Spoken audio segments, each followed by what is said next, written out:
तो Epstein files, इस कहानी ने तो पूरी दुनिया में तहलका मचा दिया है। लेकिन क्या हम वाकई असली कहानी पर ध्यान दे रहे हैं? चलिए थोड़ा और गहराई में उतरते हैं और एक ऐसी थ्योरी को समझते हैं जो शायद इस पूरे मामले को देखने का हमारा नजरिया ही बदल दे। देखिए, इन फाइल्स में बड़े बड़े नामों की तो खूब चर्चा हो रही है, पर क्या हो अगर असली कहानी इन नामों के बारे में हो ही ना, बल्कि खुद उस आदमी के बारे में हो। जेफरी एप्स्टीन असल में था कौन? क्या वो बस एक अमीर अय्याश क्रिमिनल था या फिर पर्दे के पीछे कुछ और ही चल रहा था? तो इस हैरान कर देने वाली थ्योरी को समझने के लिए हमें पहले उस पूरी जियोपॉलिटिकल सिचुएशन को देखना होगा जिसके बीच ये सब कुछ हो रहा था। बात सिर्फ एक आदमी की नहीं है, बल्कि पावर और इन्फ्लुएंस की है, बहुत बड़े लेवल पे। तो सोर्स की जो मेन थ्योरी है वो ये कहती है कि एप्स्टीन कोई मामूली क्रिमिनल नहीं था, बल्कि वो एक इंटेलिजेंस एसेट था, मतलब एक जासूस, और शायद इजराइल की खुफिया एजेंसी मोसाद के लिए काम कर रहा था। और उसका मिशन अमेरिकी जमीन पर एक बहुत बड़ा जियोपॉलिटिकल ब्लैकमेल ऑपरेशन चलाना। तो सवाल ये उठता है कि आखिर इतने बड़े ऑपरेशन का मकसद क्या था? क्यों कोई ऐसा करेगा? सोर्स के मुताबिक इसका जवाब सिर्फ एक शब्द में है, इन्फ्लुएंस, यानी दुनिया के सबसे ताकतवर लोगों पर अपना कंट्रोल रखना। अब इस इन्फ्लुएंस को समझने के लिए सोर्स हमें अमेरिकी टेक इंडस्ट्री की तरफ देखने को कहता है। आप देखिए, गूगल, मेटा, माइक्रोसॉफ्ट, इन सब बड़ी बड़ी कंपनियों के फाउंडर्स या टॉप एग्जीक्यूटिव्स ये सब यहूदी हैं, और थियरी के मुताबिक ये सब मिलकर एक बहुत ही पावरफुल नेटवर्क बनाते हैं। और ये जो इन्फ्लुएंस की बात हो रही है वो सिर्फ टेक तक ही नहीं है। हम देख सकते हैं कि इसका असर फाइनेंस और मीडिया के टॉप लेवल तक है।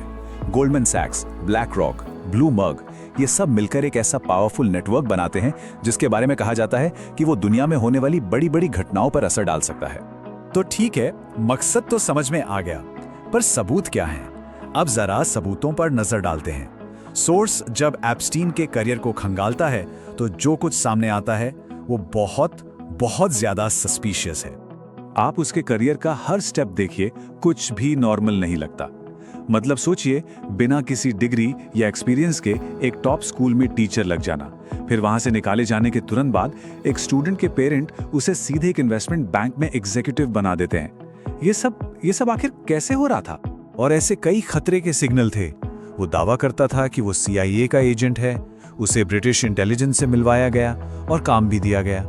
और ये देखिए, एक फाइनेंशियल कॉरपोरेशन से वो ठीक तब निकल गया जब वो कंपनी $450 मिलियन के क्राइसिस में फंसने वाली थी। ये सब सिर्फ इत्तेफाक तो नहीं हो सकता है ना? ऐसा लगता है जैसे कोई बहुत पावरफुल हाथ उसके ऊपर था।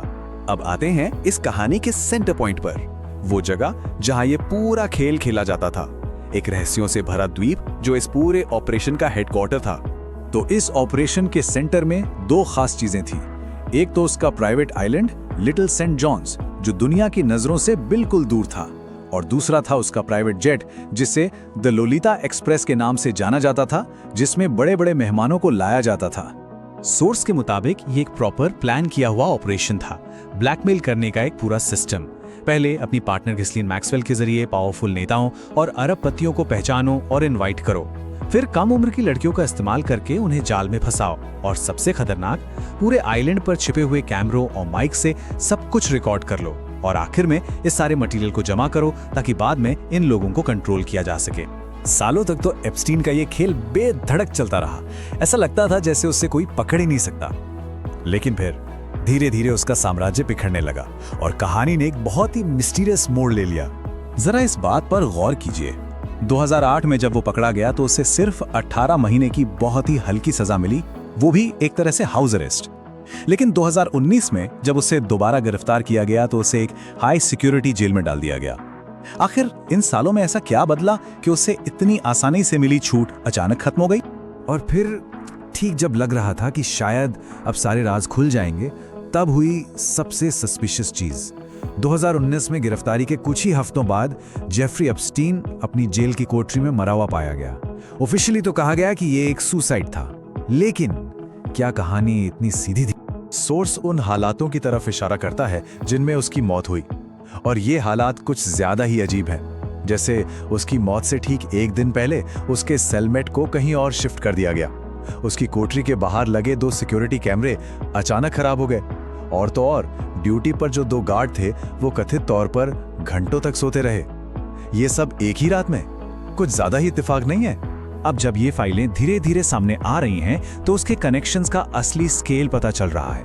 Bill Clinton, Donald Trump, Bill Gates, बड़े बड़े नाम सामने आ रहे हैं। इससे उस थ्योरी को और भी बल मिलता है कि ये मामला सिर्फ एक अकेले आदमी का नहीं था।